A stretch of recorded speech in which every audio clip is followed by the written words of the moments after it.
There are a lot of people talking about some shenanigans that took place as well in the elections and the vote counting, but I think the results pretty much fell in line with what the polls had and what the general sentiment was about the second round. My take on it is that the second round was not nearly as interesting or as dramatic as, say, the first round.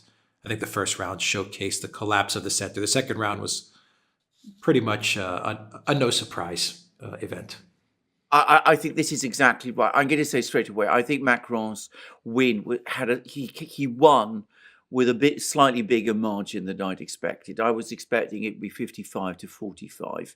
In the end, it was 58 to 42. But what it demonstrates to me, I mean, here you have a universally disliked French president. You have a left and a right that agree on most substantive policy issues. And yet, in spite of that, despite the fact that the left and the right both detest the centre, the left still votes, most people on the left still vote for a deeply disliked centrist candidate like Macron, simply because Le Pen has this label that has been stuck on her. And, the ideological rigidities in France, the structural rigidities are such that a president like Macron, who has failed, I'm going to say it, he has failed in every important respect. He hasn't transformed the French economy. Growth is basically at a standstill. Debt levels are rising. Competitive levels are falling. In spite of that, he still wins. And this is very bad for France, I have to say this. And you're absolutely right. The big story was in the first round. It showed the extreme disgust that French people have for the status quo, the extreme disgust they have for the centre.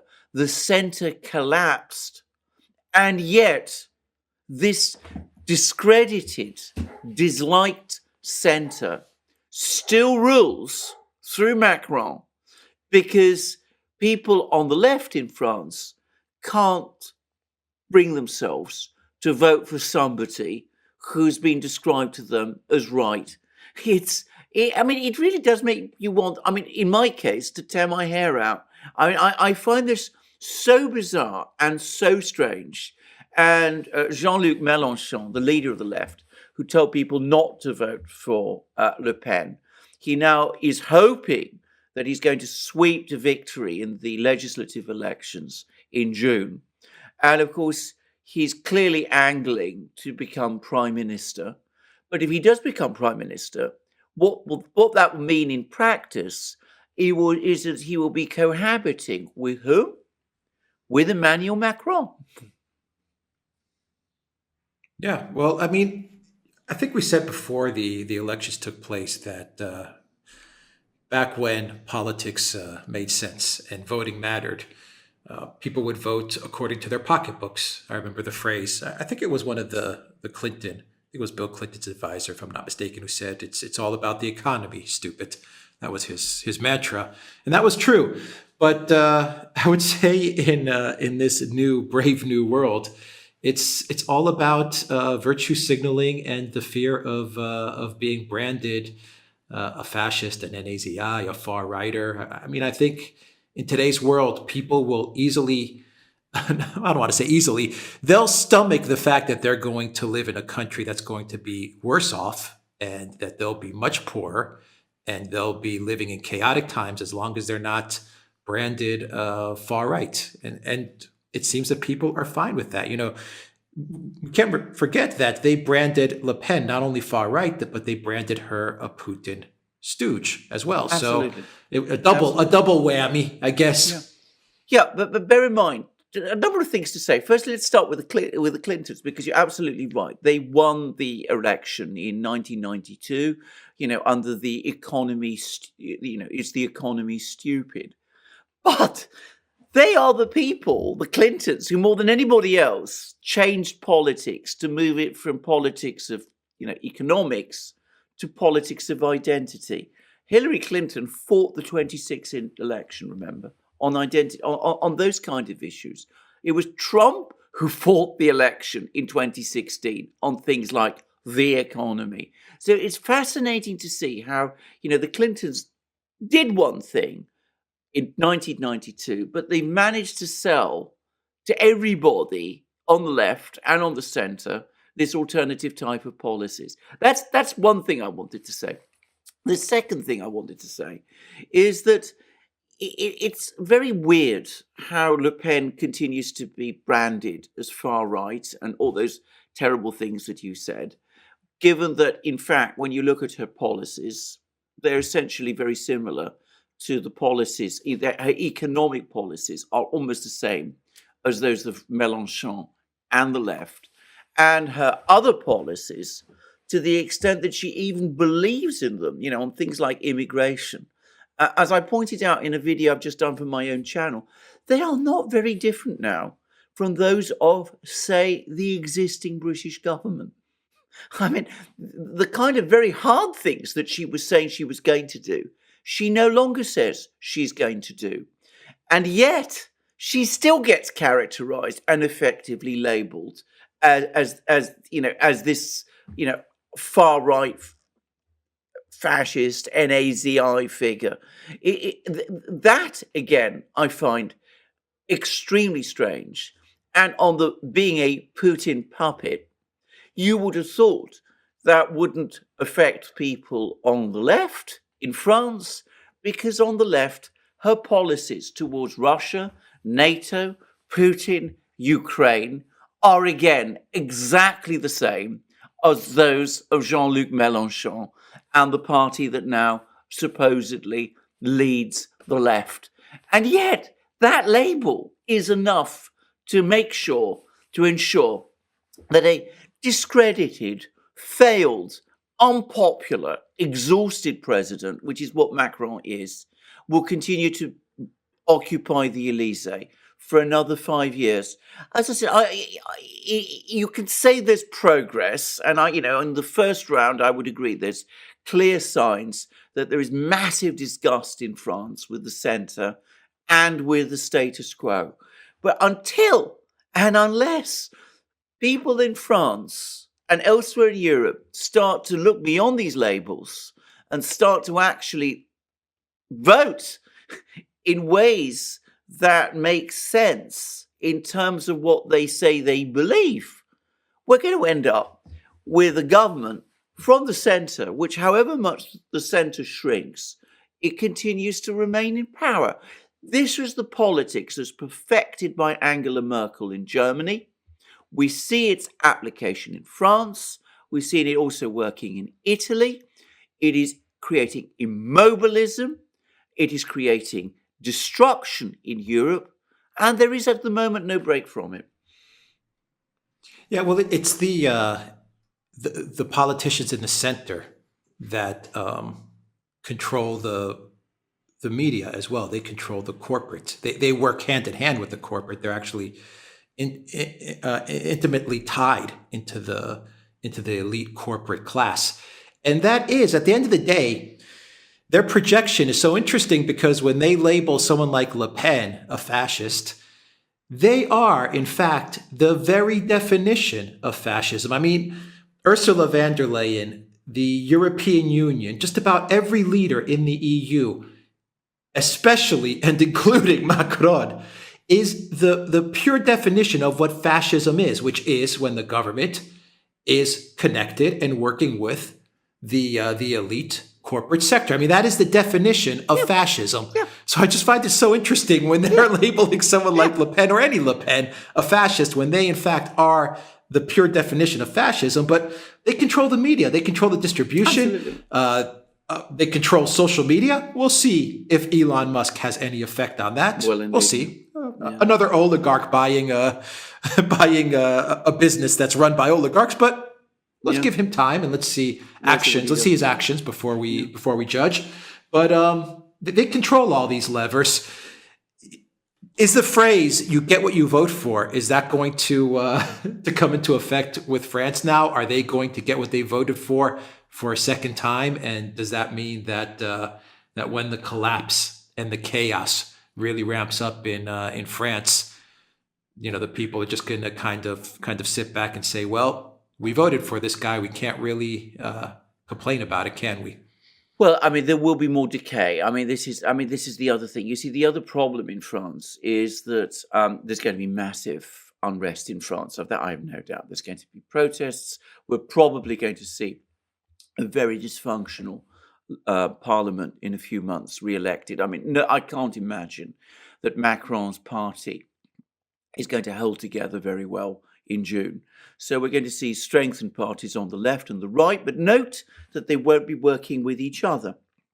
We could also see a revival of the Socialist and Republican parties as centrist voters who voted for Macron in the presidential election drift back from them. So we're going to see a very uneasy coalition, probably, of the centre and the left, but, with Macron still president, a very weakened political system. But it still will be the system. And short of an outright revolution, by which I mean, people storming the Elysee and, all that kind of thing, which is not impossible in France, but doesn't seem very likely at the moment, then, I mean, this state of decay, this state of chaos, this state of decline is going to continue and it's going to accelerate because in order to turn it round, you need a strong, purposeful government like the one France got in 1958 when General de Gaulle took office. But you're never going to see this system that we see at the moment that's been created is almost designed to prevent that. And by the way, what you said about, the corporatist system that exists in France and in Europe is absolutely true. Whatever you may think of Le Pen, whether you like her or whether you don't, whether you agree with her policies or whether you don't, she is a real politician. She goes out, she fights elections, she meets people in, town halls and cities and travels around France, does all the things politicians in democracies once upon a time used to do. Yet she gets labelled with the F word. And, the corporatists in Brussels and in Paris and in Berlin and in Rome and in Madrid and in all of those other places don't. And as you correctly say, they're very effective at using that label against everybody else. Yeah. So Macron is going to be president of France for a second term, but I think there's another story to this election, and that is that Macron is going to be angling for the presidency of the European Union. He is going to be now the Napoleon of the EU. He doesn't have Angela Merkel there to hold him back. He's not going to be in Merkel's shadows as he was during his first term. He has a very weak Germany, a very weak Olaf Scholz, and I think there's no doubt that Macron is very eager to weaken Germany even more and to solidify France's position as the dominant country in the European Union and his position as the de facto Jupiter of EU, the Napoleon of EU. He also has Christine Lagarde at the ECB as well, who's going to be working alongside him. So, I mean, one of the most important stories with regards to this election is that you're going to have a globalist, integrationist Macron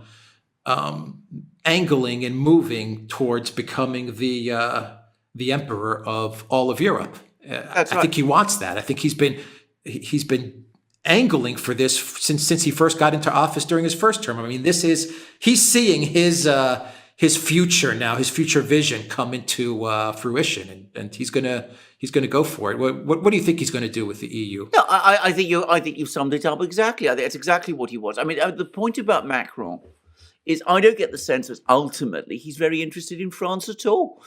He's always his concern. I mean, it has been Europe.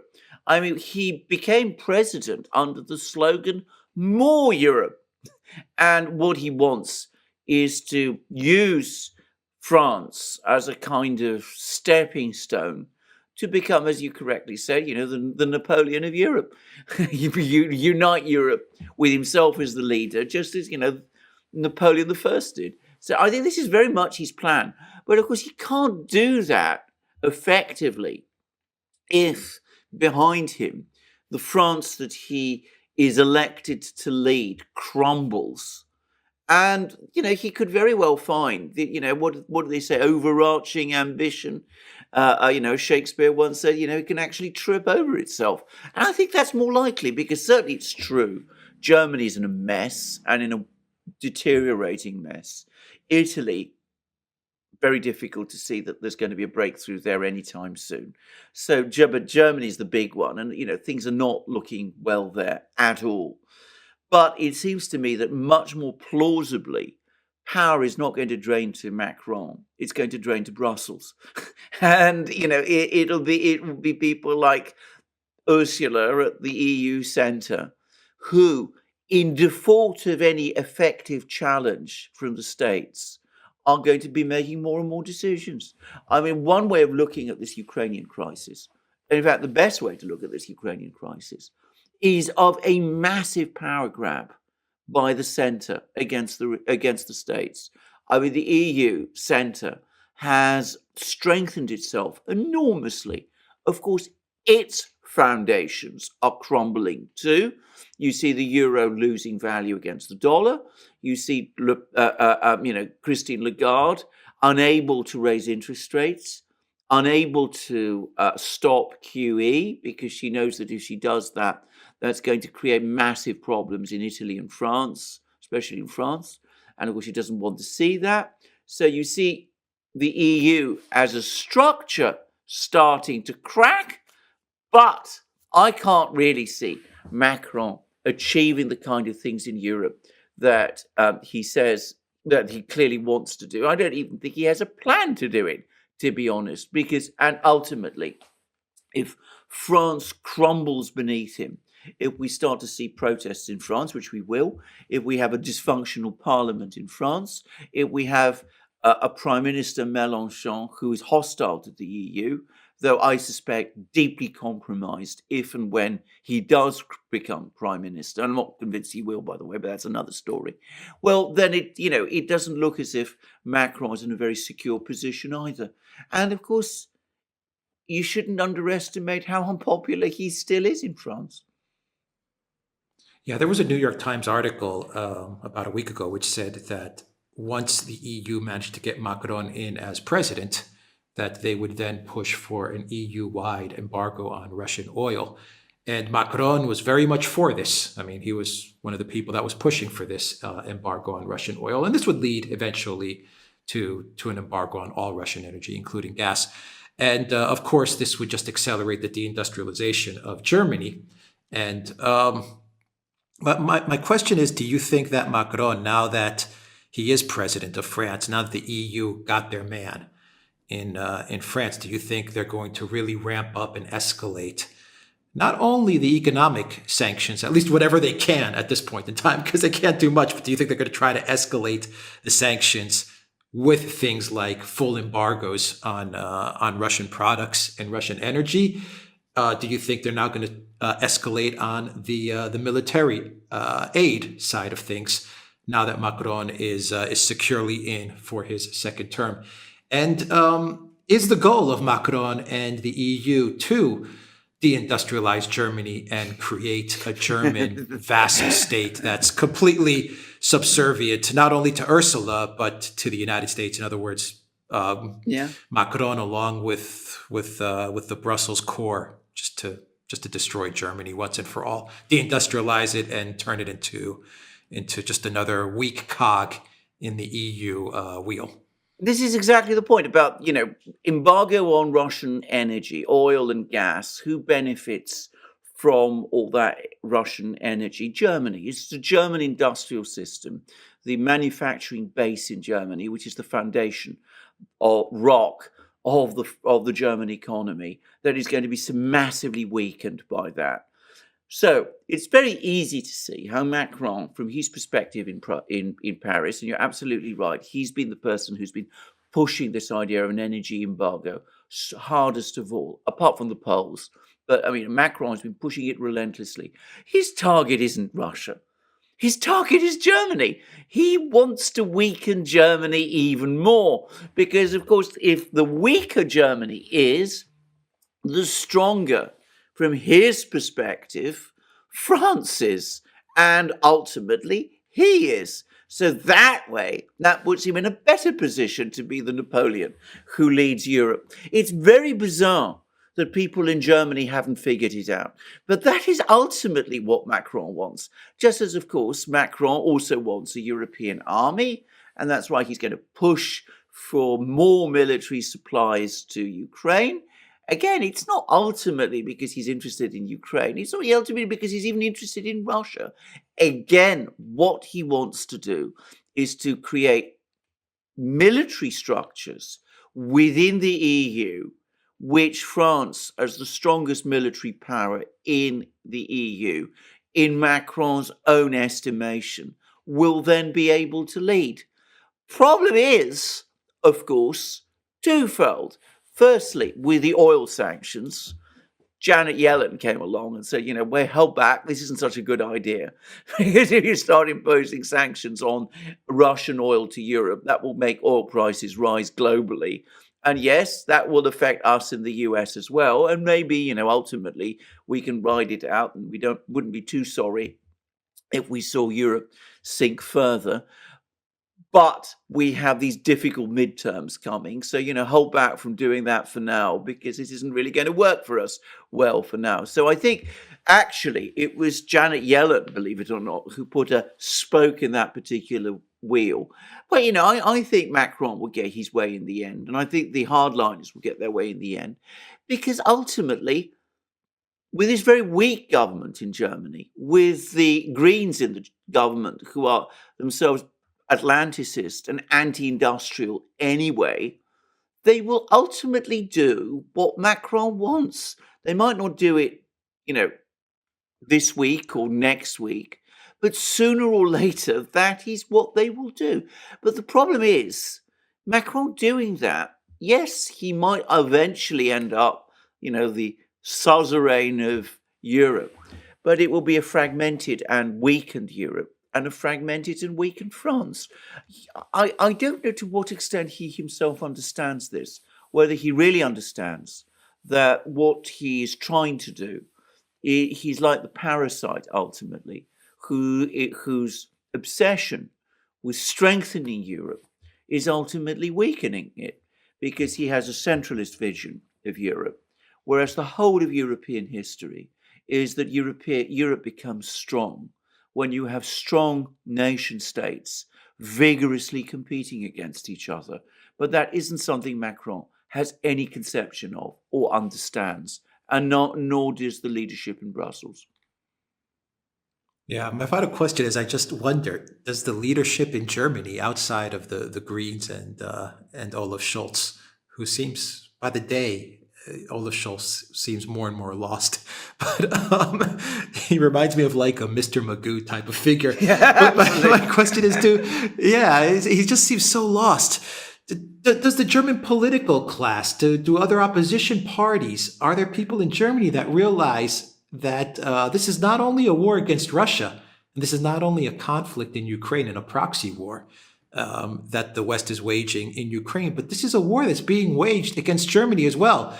I mean, I come back to this theme that we've been talking about since Nord Stream 2, since the cancellation of Nord Stream 2. At the end of the day, this is very much a war which sticks to the NATO mantra: keep Russia out, keep America in, and keep Germany down. And it seems like NATO and the Atlanticists and the elites, they're checking off all of those boxes. Have the Germans realized that there is a keep Germany down component to all of this? Are they going to wake up? I don't think they have.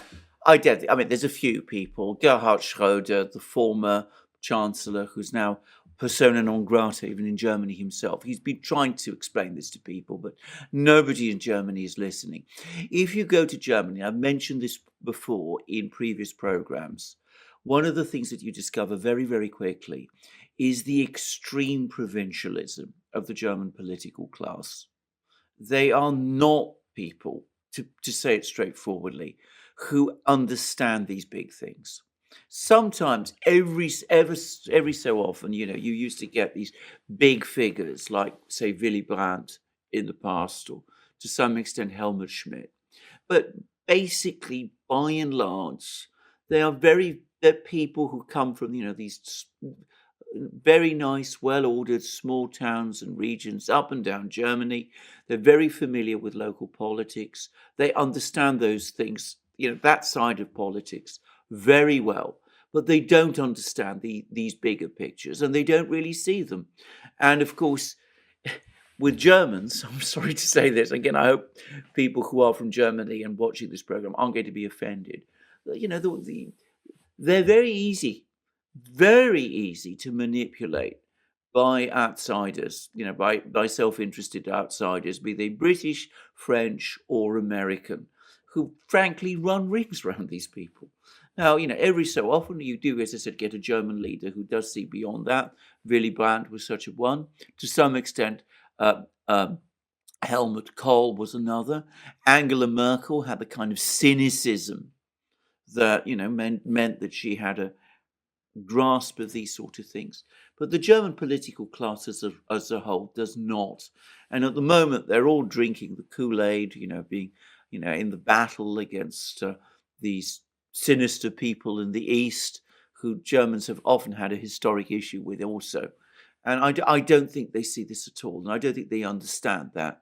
And if you explained it to them in the way that you've just done, I mean, they would be baffled by it, because they've convinced themselves that, they're part of this club with the French and the Americans and the British, and they don't understand at all that this isn't a club that they're really a part of in quite the way that they imagine. Yeah. It's going to be a club that's going to make them a lot weaker and a lot poorer. That's for sure. Yeah. It's not the kind of club you want to be a member of. No, That's for sure. no. Anyway, all right. The Chinese.